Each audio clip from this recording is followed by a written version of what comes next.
കൊണ്ട് ഇടവകയുടെ ഒരു സന്തോഷ ഉപഹാരം ഇപ്പോൾ കല്ലട ഇടവകയിൽ നിന്ന് കടന്നു വന്നിട്ടുള്ള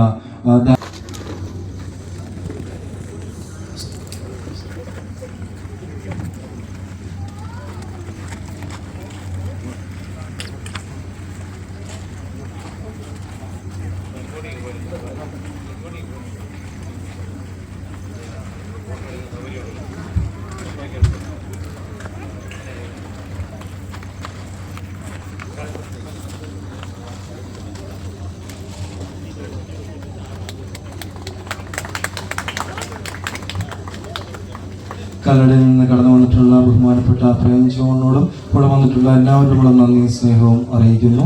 ഇപ്പോൾ ബഹുമാനപ്പെട്ട ജോബ് സാം മാത്യു അച്ഛനെ സുവിശേഷ സമ്മേളനത്തിനായിട്ട് സുവിശേഷ പ്രസംഗത്തിനായിട്ട് ക്ഷണിച്ചുകൊള്ളുന്നു. അച്ഛൻ സെന്റ് കുര്യാക്കോസ് ഓർത്തഡോക്സ് ദേവാലയത്തിന്റെ വികാരിയും അതേപോലെ തന്നെ കോട്ടയം പഴയ സെമിനാരിയുടെ അധ്യാപകനുമാണ് എന്ന് നമുക്ക് എല്ലാവർക്കും അറിയാവുന്നല്ലോ. അച്ഛനെ വളരെ സന്തോഷത്തോടു കൂടി ഇന്നത്തെ വചന ശുശ്രൂഷയ്ക്കായിട്ട് ക്ഷണിച്ചുകൊള്ളുന്നു.